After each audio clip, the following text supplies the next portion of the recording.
Well, I'm sitting on a bench. It's early morning. I'm on the south bank of Arnhem. I'm looking at the bridge, cyclists are hurtling past. Very few wearing helmets, it has to be said. And sitting beside me on this bench is legendary historian Dan Snow. Morning, Dan. Hey, buddy. How are you? Yeah, I'm really good. Really nice to have you on the show. And I mean, this is an amazing place, isn't it? I mean, this is my first time here. You're an old hand at Arnhem, but I mean, look at that bridge. It's enormous. It's one of the best. I think it's one of the best battlefields to come and visit. You get such a powerful. The Rhine is such an amazing river system. You get these kind of flat, open landscapes. You see why they're all terrified about those 88s to the south of us here. And then you have got. I've been lucky enough to dig up bits of the battlefield here and go along with archaeologists and see some good stuff. But Arnhem's one of my faves. So why do you think it is that this battle, Market Garden and Arnhem particularly, has such a place in our narrative of the Second World War? Why is it so important to us? Well, it's got everything, hasn't it? It's got hubris. Montgomery, one of the most cautious, steady field marshals, generals, commanders in British history, made this uncharacteristic, desperate gamble, and it came pretty close to succeeding. John Frost did manage to capture, of 8,000 men dropped in this area to capture that bridge, about nearly 800 of them made it, and John Frost succeeded in holding it for a couple of days, facing some of the most daunting odds that any British soldiers faced during the Second World War. German armour and artillery smashing these houses.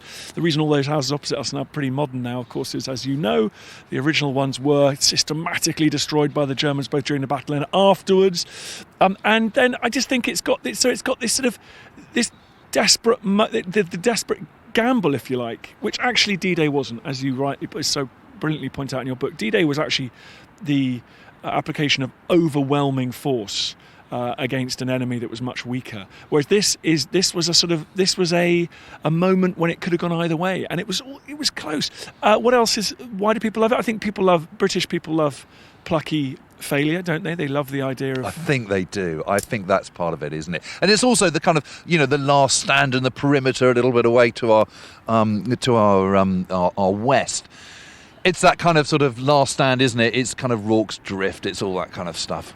Definitely, and I think at this stage of the war, when after the Churchillian expression, after Alamein, there were only victories. Well, this is the one that stands out. So it's easy to celebrate or commemorate or mark a defeat as long as it snugly fits within a wide vista of victories. Like, people are more interested in this than some of the disasters of the Fall of France campaign in 1940.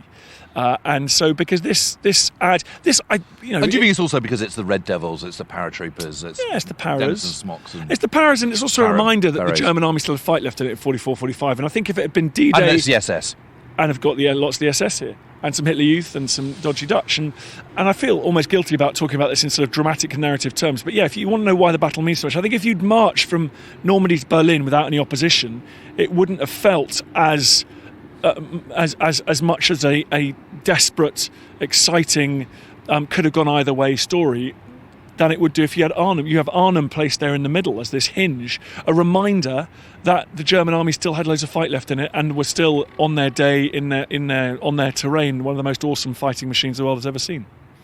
Yeah, and I think also it's that it does get incredibly close to actually being pulled off. I mean, that's the amazing thing about it. I mean, there's so many things that could go wrong and do go wrong, and yet they are within a metaphoric stone's throw of actually achieving almost it. Almost a literal stone's throw. And there is that, and there is that kind of feeling, isn't there, that of what might have been, I think, is also very tantalising. Yeah, and people, Anthony Beevor's recent book, he's actually scathing about the entire plan and the execution. But I think that you are dealing with, particularly the war in the East, the most unimaginable conflict the world's ever seen going on in the East. They need to shorten the war, quite rightly demanded of people involved to take risks, to gamble, to try and gamble. Let's get this thing done. And in fact, of course, as we see from the extraordinary levels of intensity of fighting in early 45, both in the East and the West, the destruction rained down upon occupied Europe by Allied air forces, the destruction of ancient heritage.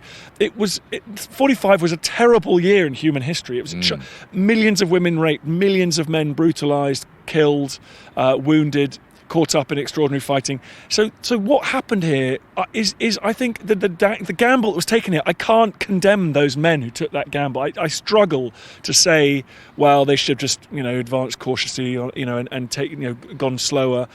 This and we haven't, of course, I haven't mentioned the tens of thousands, hundreds of thousands of Jewish and other people that were killed in the Holocaust, of which would reach an intensity in the winter of 44-45. So there was an imperative to end this war, and it was a gamble that was taken, and it was so close. When they got across the river at Nijmegen, John Frost captured this bridge. It's desperate. And also, we all know from military history that you're either a damn fool or you're a genius. Alexander the Great crosses the Granicus River into Asia Minor. Some idiot Greek prince, almost gets his head chopped off the first day, and he would have died like a joke in history. A guy with a great dad like me. Never lived up to the potential of his father, right? But instead, he wins that battle. He goes on to conquer the largest empire the world's ever seen at that top point, and everyone says he's divine. Again, Napoleon Bonaparte, lucky as you like. We have all, history is riddled with people that take these desperate gambles. They pay off, and then they are sort of eulogized and deified. Yeah, well, I can't argue with that at all, and I'm very much in your camp on this one. I think it was worth the punt. The circumstances where they were at this stage of the war in the autumn of late summer, early autumn of 1944, the fact that they had this first Allied Airborne Army, they've got it there, lots of thousands of motivated, highly trained troops able to use their initiative. I mean, you might as well use them. It's worth the punt, and I'm sure that had it pulled off, they would have got into Germany quicker.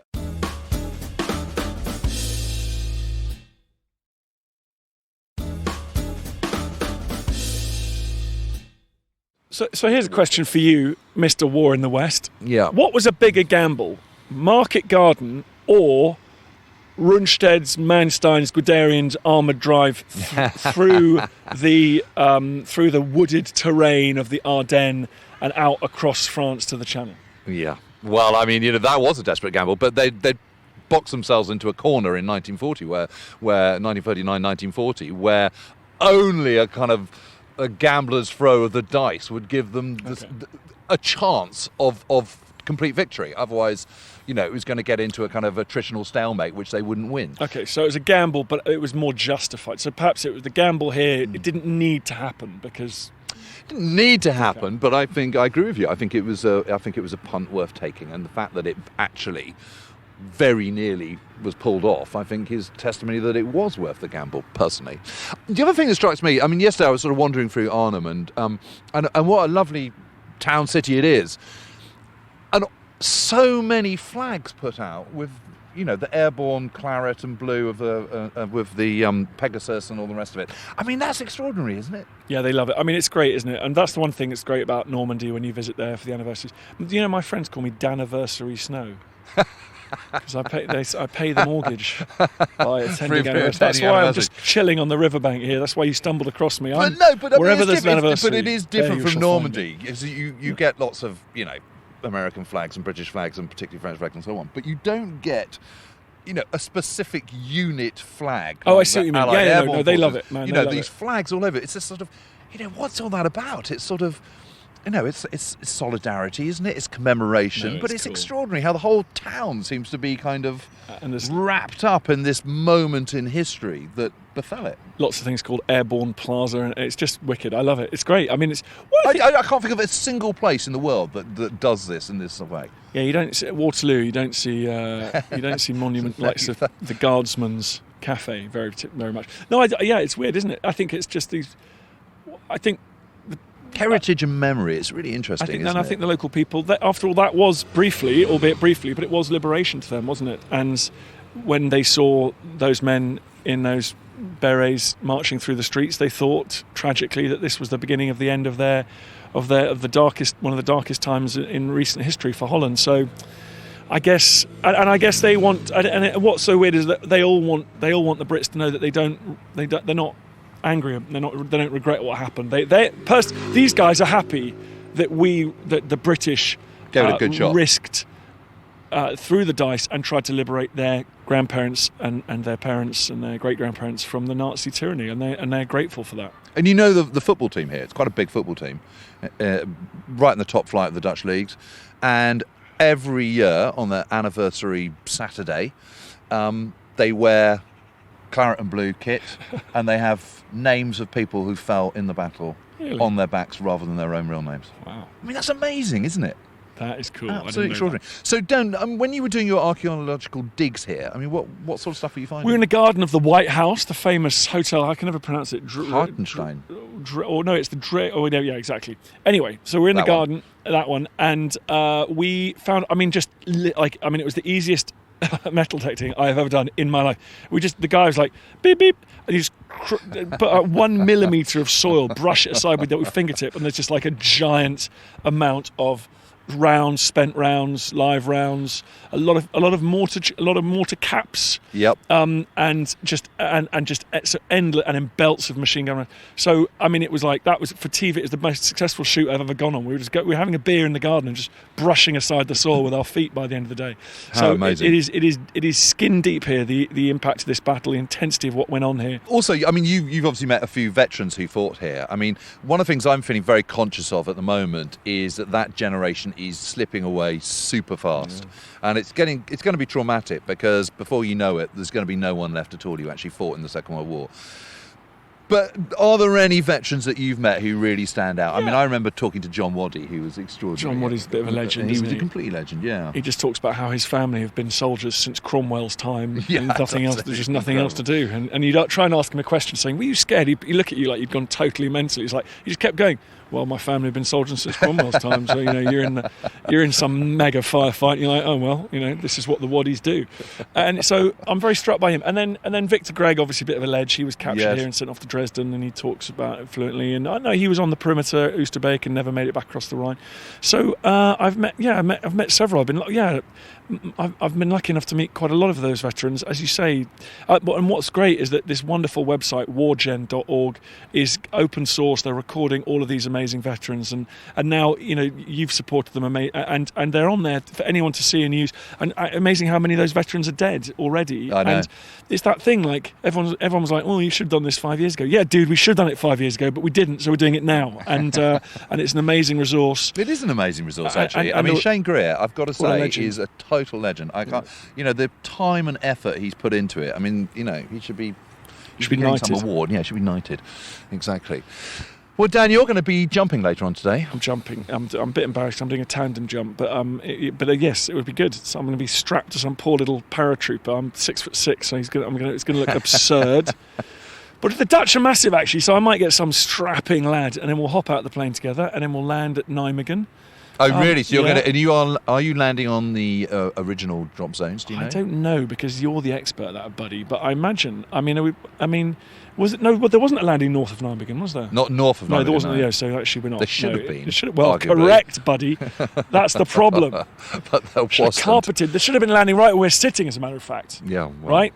We are sitting in a lovely open field. Yeah, you couldn't do it here, though. You couldn't do it here. I mean, too much water, too close to Dealing. Too much flak. Just drop, dude. I watched that first Star Wars film. You got to drop if you need basically you need to drop your airborne troops on top of the target that you wish to take. Come on, man. I read that in your book, 1940, the big Dutch forts. Sort it out. Just land on the top. Land on the bridge. Water. I mean, honestly, we're British. Just float down. Exactly. Land on the ramp of the bridge. I mean, how hard can it be? Well, from Pegasus Bridge, the learnings from Pegasus Bridge, not that hard. Put it down on the bridge. Yes. Land with some gliders here and capture the southern bit. Well, where did they put the poles later in the battle? They put a little bit further down. Yeah, exactly. Yeah, there's no flak. Flak would be neutralised by then. Flak. Don't talk to me about flak. I mean, honestly. Just do it. Just do it.